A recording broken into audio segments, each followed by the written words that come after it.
Kamusta mga Kabugito TV? Welcome na naman sa ating road trip diaries. Ngayon, dadalhin ko kayo sa isa sa mga pinakamagandang camping destination sa Benguet, ang Golden Sunrise Campsite sa Atok. Kung mahilig kayo sa malamig na klima, dagat ng ulap, at napakagandang pagsikat ng araw, siguradong magugustuhan ninyo ang lugar na ito. Kaya, samahan ninyo ako hanggang dulo.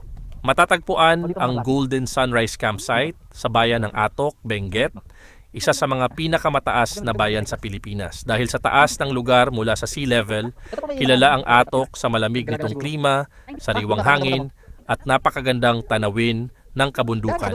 Mula rito, makikita ang malalawak na bundok ng Cordillera, mga terrace farm, at kapag maganda ang panahon, tila lumulutang ang mga bundok sa ibabaw ng makapal na ulap. Tinawag itong Golden Sunrise dahil sa kakaibang tanawin tuwing madaling araw. Habang unti-unting sumisilip ang araw sa likod ng kabundukan, ang sinag nito ay nagbibigay ng gintong kulay sa ulap at mga bundok. Isa ito sa mga dahilan kung bakit maraming photographer, camper, at motorcycle riders ang bumibisita rito. Ang bawat pagsikat ng araw ay iba-iba ang itsura, kaya bawat pagbisita ay may bagong karanasan. Isa sa pinakamagandang gawin dito ay ang mag-camping.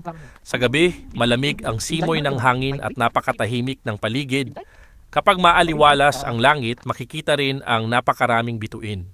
Pagsapit ng umaga, sasalubong sa inyo ang sea of clouds, at ang ginintuang sikat ng araw. Ito ang klase ng tanawin na mahirap ilarawan sa salita at mas magandang maranasan ng personal.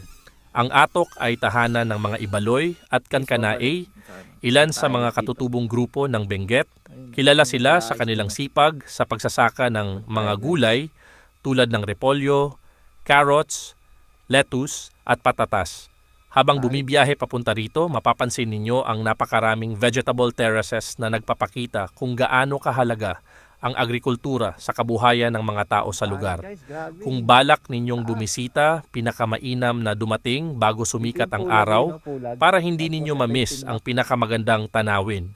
Magdala rin ng makapal na jacket dahil maaring bumaba sa higit 10 degrees Celsius ang temperatura lalo na sa madaling araw at sa mga buwan ng Disyembre hanggang Pebrero. At siyempre, ugaliing mag-iwan lamang ng bakas ng inyong pagbisita. Huwag magkalat at igalang ang kalikasan upang manatiling maganda ang lugar para sa mga susunod na bisita. Ang Golden Sunrise Campsite ay hindi lang simpleng camping destination. Isa itong lugar kung saan mararamdaman mo ang kapayapaan ng kalikasan at ma-appreciate mo ang kagandahan ng kabundukan ng Benguet. Kung nagustuhan ninyo ang vlog na ito, huwag kalimutang i-like, i-share, at i-follow ang Bugito TV para sa mas marami pang road trip adventures sa iba't ibang sulok ng Pilipinas. Maraming salamat sa panonood at magkita-kita tayo sa susunod nating biyahe. Ingat sa daan at God bless.